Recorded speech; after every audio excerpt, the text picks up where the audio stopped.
पानी के तेज बहाव ने गांव के बीचों बीच करीब 2 किलोमीटर लंबी 100 फीट चौड़ी और 55 फीट गहरी खाई बना दी है। इस खाई की चपेट में आकर 2 मकान, 2 दुकानें और मंदिर ढह गए। एनडीटीवी से बातचीत में जड़ावता के निवासी किरोड़ी लाल ने कहा कि विदेश में नौकरी कर मैंने ये मकान बनाया था, लेकिन अब 4 बीघा जमीन खाई में समा गई। गाँव के लोग भी बताते हैं कि फसलें पूरी तरह खराब हो चुकी हैं। पशुओं का चारा खत्म हो गया है और खाने पीने का सामान भी खत्म होने की कगार पर है। हालात की गंभीरता को देखते हुए प्रशासन ने सेना और एसडीआरएफ की टीमें मौके पर तैनात कर दी हैं। आसपास के मकानों को खाली कराया गया है। हालांकि प्रशासन और स्थानीय लोग मिलकर लगातार मिट्टी का कटाव रोकने की कोशिश कर रहे हैं, लेकिन पानी का बहाव इतना तेज है कि इसे रोकना लगभग असंभव हो गया है। हमारा काय में रहूंगा, शाम में तड़के काय में माता देऊंगा।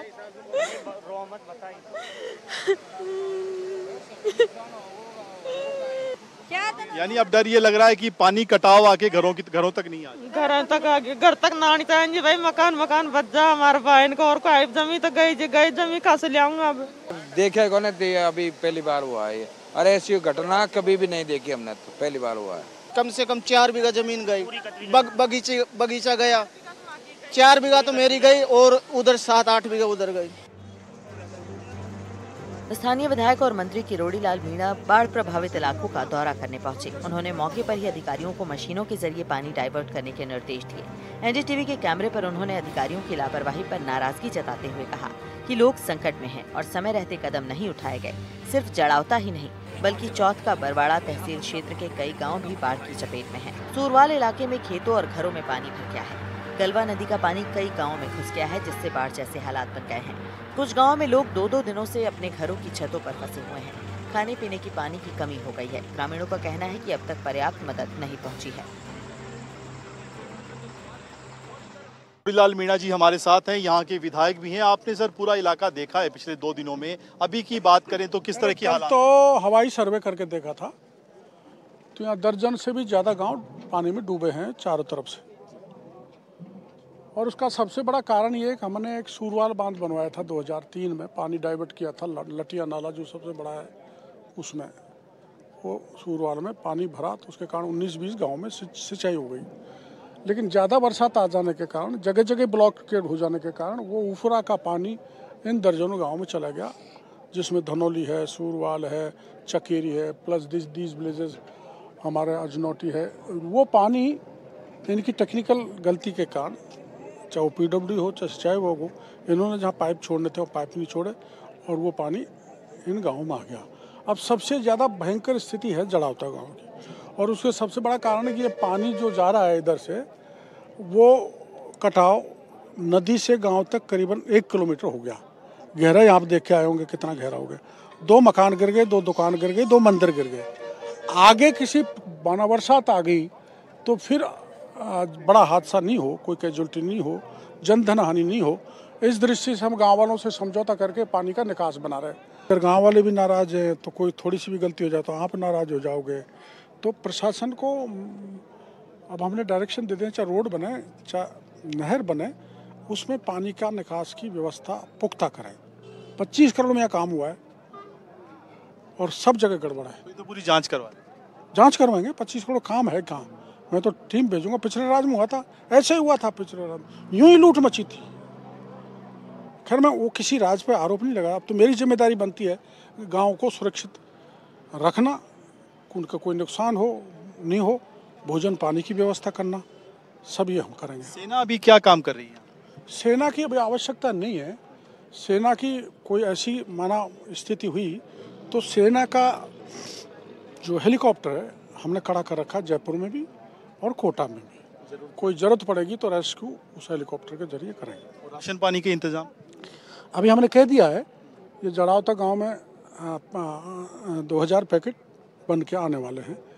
शहर में अब तक 4000 पैकेट जहाँ बस्तियाँ डूबी हुई हैं वो हम बांट चुके।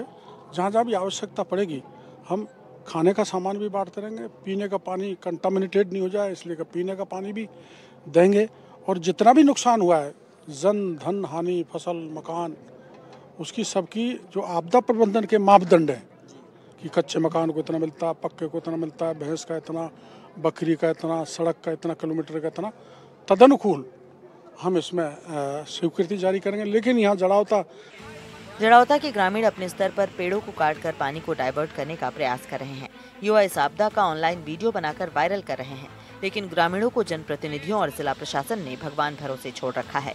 ग्रामीण दहशत के साए में जीने को मजबूर हैं। राव मावी जड़ौता स्कूल कभी भी ढह सकता है। स्कूल प्रधानाचार्य ने स्कूल भवन ढहने की संभावना जताते हुए जिला कलेक्टर को पत्र भी लिखा है।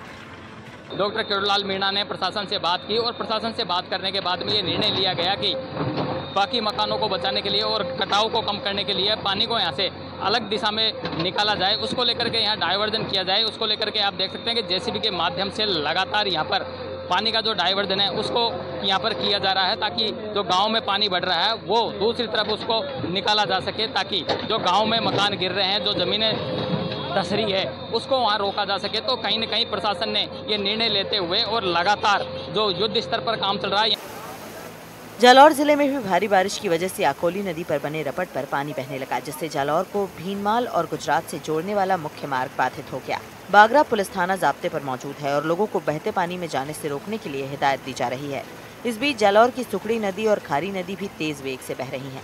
चांदा गांव पूरी तरह टापू में बदल गया है। गांव के एक ओर खारी नदी और दूसरी ओर सुकड़ी नदी के उफान के कारण रास्ते बंद हो गए हैं। ग्रामीण परेशान हैं, जबकि बड़ी संख्या में लोग, महिलाएं, बुजुर्ग और बच्चे नदी के किनारे तेज बहाव को देखने के लिए जुट रहे हैं, जिससे प्रशासन के लिए सुरक्षा चुनौती बढ़ गई है। वहीं दूसरी ओर सुकड़ी नदी के किनारे महिलाओं ने पूजन कर चुनरी उड़ाकर नदी का स्वागत किया, जो इस संकट के बीच आस्था और परंपरा की झलक भी दिखाता है। जालौर जिले में देर रात्रि बारिश के बाद लगातार जो पानी का वेग है वो बढ़ते ही जा रहा है। सुकड़ी नदी की बात करें तो सुकड़ी नदी में जो भी ऊपरी हिस्से में बारिश होने के बाद लगातार जो पानी का वेग बढ़ते जा रहा है, वैसा ही देखा जाए तो सुकड़ी नदी है वो सुकड़ी नदी की जो चांदना गांव है वो पूरी तरह से टापू बन गया है। दोनों तरफ से नदियाँ बह रही है, एक तरफ से खारी नदी तो दूसरी ओर सुकड़ी नदी, यानी कि चांदना गांव है पूरी तरह से टापू में तब्दील हो चुका है। चौ और पानी बह रहा है। घरों से बाहर निकलने के लिए लोगों को मुश्किल हो रही है, क्योंकि दोनों तरफ नदियां बह रही है। कई खाद्य सामग्री लेने के लिए जाने के लिए बड़े विवश होना पड़ रहा है। हालांकि बात करें तो सुकड़ी नदी आते आते लोगों में खुशी भी देखी जा रही है। कुछ महिलाएं भी वो आई है जो नदी को, सुकड़ी नदी को अपनी गंगा मैया के तौर पर यहाँ पर चुनरी उड़ाकर उनका स्वागत भी किया गया है, और चुनरी लेके भी यहाँ पे पहुँचे हैं। चांदा गांव चारों ओर से नदियों के तेज बहाव के बीच टापू में बदल गया है और जिला मुख्यालय से संपर्क पूरी तरह टूट गया है। खारी और सुकड़ी नदियों में पानी का स्तर बढ़ने से चांदा से सियाड़ा और पेटा की ओर जाने वाले मार्ग पूरी तरह बंद हो गए हैं। निचली बस्तियों में पानी घुसने से हालात भयावह हो गए हैं। गांव में 2 मरीज ऐसे हैं जिनकी स्थिति गंभीर है। ये सुकड़ी नदी है, सुकड़ी नदी देखिए तेज बहाव के साथ बह रही है। दूसरी ओर चांदना सियाना कस्बा है, सियाना कस्बे के जो लोग हैं वो नदी देखने के लिए लोगों की भीड़ उमड़ गई है, लोग देख रहे हैं। और साथ ही साथ नदी का जो जल स्तर है वो लगातार बढ़ते जा रहा है, क्योंकि देर रात्रि से बारिश का दौर जारी है। हालांकि जिला प्रशासन ने स्कूल की छुट्टियां कर दी गई है और जिला प्रशासन है वो अलर्ट मोड पे है। दूसरी ओर मौसम विभाग द्वारा बताया गया कि अगले 2 दिनों तक तेज बारिश व अधिक बारिश होने की भी संभावना जताई गई है। टोंक जिले के वनस्थली गांव में बाढ़ जैसे हालात हैं। यहां अभी भी घरों के बाहर लगातार तेज बहाव के साथ पानी आ रहा है। इसके साथ ही वनस्थली से श्री देव नारायण मंदिर की तरफ जाने वाली सड़क टूट चुकी है। करीब 25 से 30 गांवों का संपर्क जिला मुख्यालय और निवाई तहसील से कट चुका है। कई लोग जिनके गाँव दूसरी तरफ हैं वो लोग घर नहीं जा पा रहे। दूसरी ओर जो लोग काम के लिए टोक या निवाई आते हैं वो भी अब काम पर नहीं जा पा रहे हैं। पानी का बहाव लगातार तेज है, इस कारण इसे पार करना खतरनाक है। आसपास के सभी गाँव के रास्ते कट चुके हैं। क्या नाम है आपका भैया? सत्येंद्र जी। सत्येंद्र सिंह। कहाँ से आए हैं सत्येंद्र जी? बिहार से। बिहार से आए हैं? बक्सर जिला से। तो यहाँ क्या आप काम करते हैं या किस लिए जा रहे हैं? काम करते हैं। क्या काम करते हैं? वह आदमी है हमारा, उधर आदमी है, 2-3 आदमी है। हाँ हाँ, अच्छा। देखिए, लोग हैं, उनके सामने जो रोजी रोटी का जो समस्या है, रोजी रोटी का संकट है वो सामने आ रहा है। इस वजह से उन्हें मजबूरी में जाना पड़ रहा है। देखिए कि लोग जो है लगातार यहाँ से कोशिश कर रहे हैं, जो बार बार रस्सी पकड़ कर जा रहे हैं, और ये बिल्कुल भी सेफ नहीं है, बिल्कुल भी ये सुरक्षित नहीं है तरीका, लेकिन उसके बावजूद मजबूर लोग इसी तरीके से जा रहे हैं। ये ग्रामीण है, लगातार मदद कर रहे हैं ऐसे लोगों की कि वे यहाँ पर वे जो है रास्ता पार कर पाएँ, क्योंकि ये रास्ता अब कब तक बन पाएगा इस बात की कोई संभावना नहीं जताई जा रही है। ये पानी खारा खुशी नदी में पानी की आवक बढ़ने की वजह से हुआ है। इस नदी में बिड़ौली बांध से पानी आता है। बांध ओवरफ्लो होने से पानी का बहाव तेज है। बिड़ौली गांव के तलहटी में बसे हुए 3 से 4 गांव में पानी भर चुका है। वहां तक जाने वाले सभी रास्ते बंद हो चुके हैं। इसके साथ ही देवनारायण मंदिर में 27 अगस्त से लक्खी मेला लगने वाला है। इस मेले में हर साल 5 लाख से ज्यादा लोग आते हैं। अब वो मेले में शामिल होने के लिए आ रहे हैं। महिलाएं, पुरुष सभी मेले के लिए आ रहे हैं। और इस यात्रा में एक दिन पहले 250 श्रद्धालु फंस भी गए थे। कड़ी मशक्कत के बाद उनका रेस्क्यू किया गया था। स्थानीय लोगों के लिए रोजगार समस्या बन गई है। कई दिनों से वो अपने काम पर नहीं जा पा रहे। अब लोग अपनी जान जोखिम में डालकर रास्ता पार कर रहे हैं। वो रस्सी के जरिए तेज बहाव वाले पानी में जा रहे हैं और रास्ता पार कर रहे हैं। मौसम विभाग की ओर से अगले 3 दिन के लिए टोंक, सवाई माधोपुर में भारी बारिश की चेतावनी है। टोंक में अब तक औसत की तुलना में 150% बारिश हो चुकी है। अगर आगे और बारिश होती है तो ये हालात और बदतर हो सकते हैं। Bureau report, NDTV, Rajasthan.